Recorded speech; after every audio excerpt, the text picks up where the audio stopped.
Hi everyone, I'm back. I'm filming from my what I call my beauty room. It's actually my stepdaughter's bedroom. She went back to Vegas to live with her mom, so her stuff is still here. So I've taken it over. So this is where I do my makeup from now on. So I just wanted to come and chit chat with you folks because we're new to the YouTube channel thing, and I just wanted to get our story out there. You saw that the first few videos I put up, one was cooking a HelloFresh meal. The other was a little bit more of what my husband does, some of our funny family antics.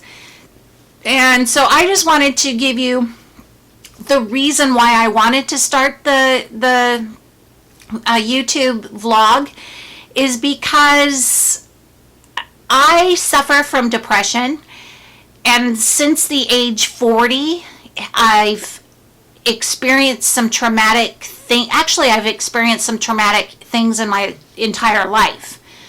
My dad was abusive to my mom. My mom had an affair. She then married the man she had the affair with, but I never felt part of the family. My dad was very stuck to himself, was not a weekend dad, only when he needed, felt the need to be with us did we see him. My mom was starting her new family and getting to know his kids. So I always felt like an outsider. I felt like an outsider in school. That I'm learning now that most teenagers feel that way. I didn't know that then. I know that now, having raised teenagers. I understand their angst.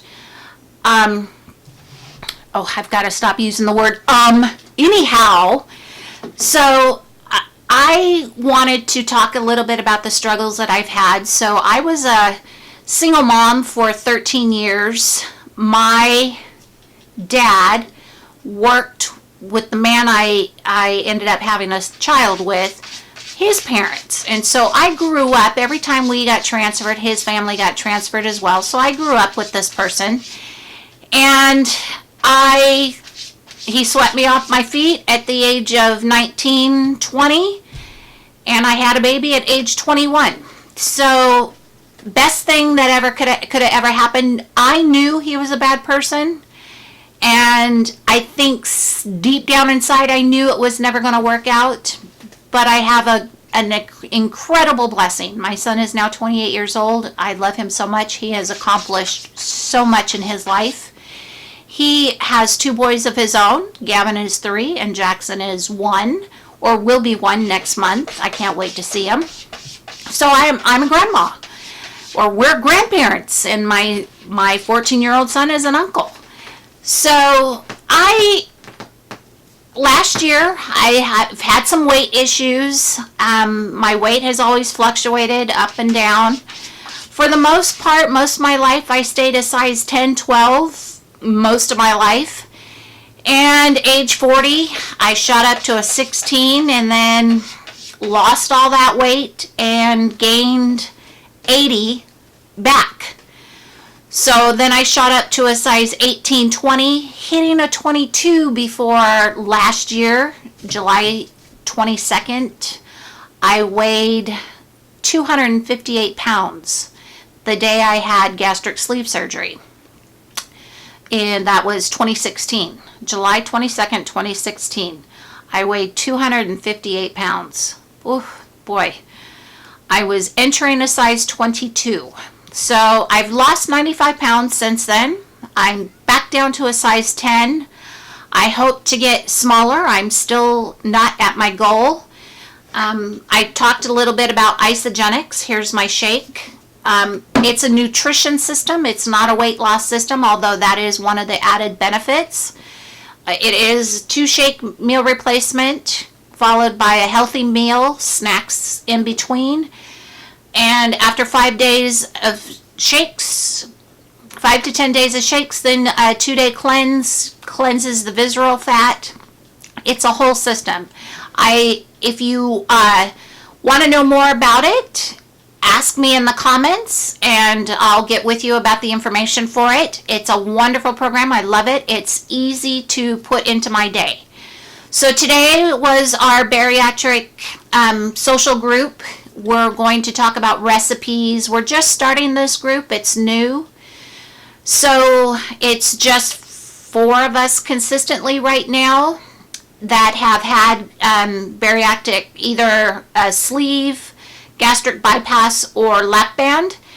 And we are going to put some recipes together. We're going to have a clothes exchange monthly. So we meet every Wednesday at 10:30. It's a wonderful group and it is so helpful.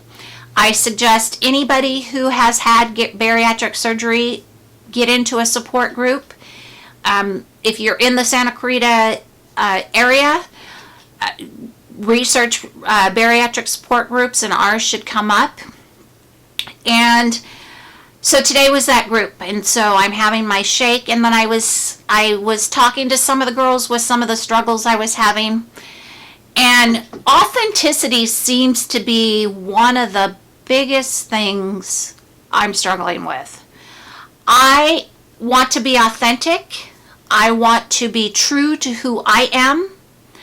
But there are outside influences who make me feel bad about, who make me feel wrong.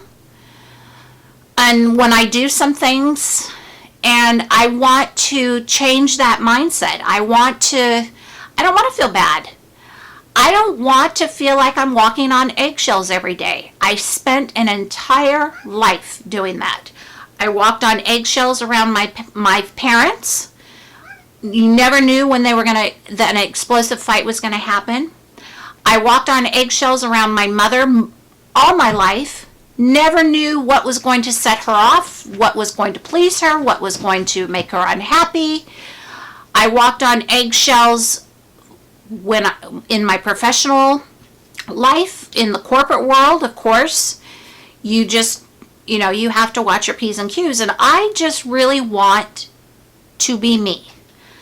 I don't know who me is. I'm trying to find that out. And that is what I was hoping to discover making this YouTube channel. So I'm hoping anybody who is struggling with the same thing, comment in the comments. I reply to all of them, and tell me what your struggles are. Are you authentic? Are you struggling to find your authentic self? I went through 3 years of personal therapy. There's that again, don't turn that into a drinking game, people. I have 3 years of personal therapy. I've done PTSD therapy because there has been some trauma in my life.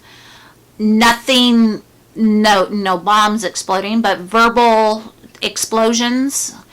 Apparently I'm a very personal person, so I take on everybody's issues. So if somebody's hurting, then I'm hurting, and then I can't let go of it. So I'm learning how to set boundaries now. I have walked away from family. I had a lot of guilt with that, and I want to rid myself of that guilt. I don't think that I should feel guilty anymore. They were issues between my mom and I, and she ended up shutting me off, and then I had to turn around and completely shut her off for my own sake, so that I could build my own boundaries, and I felt guilty for a long time for doing that. I don't feel that guilt anymore because she's done nothing to fight for me. She hasn't shown me one bit of love, and what I mean by that is she's not fighting to be with me. So if I'm not worth her, then I don't want to be around her. So that is my thought, my end. That's the last time I will talk about that, but that is how I feel. So I have struggled with my husband. Like I said, I was a single mom for 13 years, so I pretty much ran the show in my life. I decided when we'd eat dinner, I decided when we went to bed, and I decided homework, I decided all of that. And then I had to share that with someone, and I really had to learn how to give up a lot of control, a lot of control. There's still times when I feel like I have to hold on to control just so that I feel secure, but I have to say it's easier now letting go of that control and letting him take on a lot more responsibility. And it's responsibility that he didn't know how to do because he had controlling women in his life, and that's all he knew.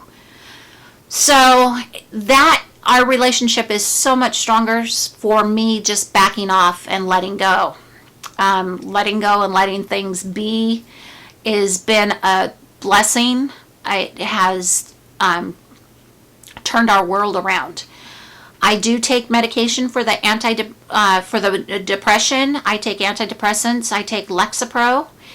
It helps with my anger. It helps with, I'll have to be honest, one thing it does do is it makes me numb. It makes me numb to everything.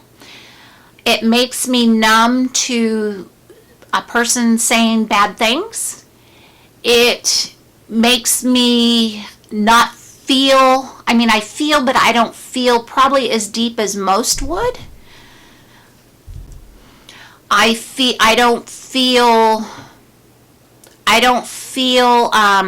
probably don't feel the sadness the way that most would.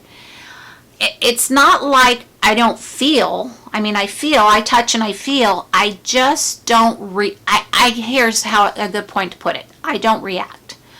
I don't react to the things around me anymore. Which brings me to my next little rant. We've had a few accidents here in town in Santa Clarita, and I read an article from that a doctor, a well-known doctor here in town, in fact, he happens to be my doctor, wrote about it's the speed limit. The problem is the speed limit.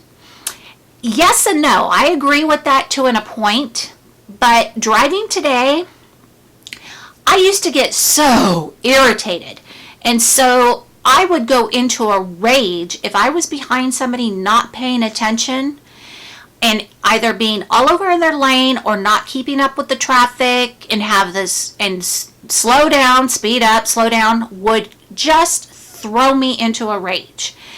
And I would flip around them, and I can't tell you how many times I used to thank God that I did not cause an accident by going into that rage, because I was behind somebody who could not keep the distractions away from them.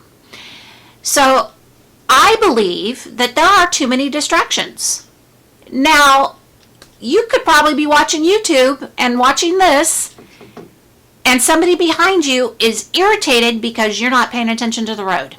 Please don't do that. I'm just kidding. Don't do that. I hope you're not doing that. But that is how I feel. Today, I must have been about behind 10 cars. I always drive in the furthest left lane, which is usually the lane that's supposed to move. And no, undoubtedly I got behind somebody that would speed up, slow down, couldn't see over the steering wheel, or was talking on their phone, which, by the way, is illegal here in California. You are not to be touching your phone. There is nothing that important on your phone that you can't get from point A to point B without looking at your phone. There can't be that. It can't be that important. And if it is, then I would suggest you pull over in a parking lot and let the people who need to get from point A to point B without checking their phone every 2 minutes be on the road. Because if you're going to check your phone every 2 minutes while you're driving, you have no business on the road. Okay, that rant over. I'm done. I'll let it go. So anyway, that rant is over. So before taking antidepressants, I would fly off the handle, cussing. In fact, my son's first words, he was speech delayed. He has an auditory processing deficiency, and so at the age 3, very few words would he speak. And one day we were in a sandstorm. We lived in Palm Springs, and the person in front of me stopped in the middle of the sandstorm, which is the worst thing you can do. First off, for the traffic behind you. Second off, when the sand's hitting your car, it causes damage, very expensive damage. So the thing you want to do is just drive through it and hope to God that the person in front of you didn't stop as well. So this person stopped, and my first word was, son of a bitch. And I could hear in the background these little tiny words out of a 3.5-year-old as we were on our way to speech therapy. Son of a bitch. So that is how bad my rage used to be, probably worse. So I just want to say that by taking antidepressants, I don't have those rages anymore. I can quietly go around somebody who is not, who is distracted. I do look at them and think and wonder, I want to know why they're so distracted. So I come up with stories in my head as I'm driving by them and looking at them, hoping that they'll look at me and figure out, oh, I better be paying attention. So that is the whole. So if anybody struggles with depression, I feel for you. It is hard. It is, and if you've had trauma in your life and you're dealing with depression, 10 times worse. I am so sorry. I suggest therapy. I did do, like I said, I did do 3 years of therapy, PTSD, light MDR, MDR. It's a light board, kind of takes your stresses away. I'm not a psychologist. I can't remember. It's been a while, but that has helped immensely. So for anybody out there who is struggling with depression, has had thoughts of suicide, because trust me, when my whole family started to fall apart, I thought I lost my whole world. When I lost my mom, I wanted to kill myself. And not only did I want to kill myself, but the people who had contributed to our issues, I wanted to kill myself in front of them so that they would feel the pain and shock that I felt for so many years. So anybody who's watching this and has had episodes like that, please don't. It's not a way. Life is so much better now on medication, with dealing with therapy and dealing with my personal demons. Please don't have those thoughts. You don't need to have those thoughts. And suicide is not a way out. You are going to hurt the people around you more than you're going to hurt yourself. I know that my children would be devastated. My husband would not be living, if it would just be catastrophic if I wasn't here. And I have to realize that. And every day is a gift when I get up and I feel wonderful and I go on. Now I am in menopause. I'm officially in menopause now, and I have had some issues since January. I'll be bringing up a video of our trip across the country, from Florida to back to California and then on to Washington. My son is in the Army and moved from Tampa, his family from Tampa to Washington. And so my husband and son and I flew out to Florida, and we drove their second car, and we were a caravan across country. It was wonderful. It was a wonderful trip, but that is when my female reproductive organs decided to give out on me, and so I've been suffering with that since January. So last Friday on the 18th, I finally had an ablation surgery. I had some masses removed, some cysts removed, and I feel 100% better now. So if any of you ladies out there are struggling with those kind of issues and want some more information, I will be happy to reply in the comments. And Isagenix, again, I will leave information in the description about Isagenix. Again, it's not a weight loss program that is a benefit to, but it is a complete nutrition system. It is the fruits and vegetables and micronutrients that you're not getting in your food that is advertised that says you're getting, but you're not. I feel wonderful. I have energy.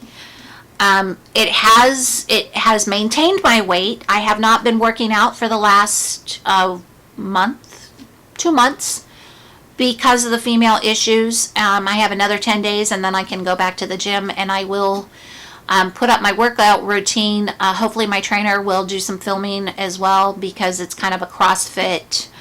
5 a.m. in the morning's pretty early, but I get there, and hopefully he will do some filming for us. So again, anybody suffering with suicidal thoughts and depression, you're not alone. There are others out there, and suicide is not a way out. I am not a psychologist. I suggest, if you can't talk to someone close to you, please find one. Get help. There is help available. And you all have a good day. Talk to you soon. Bye.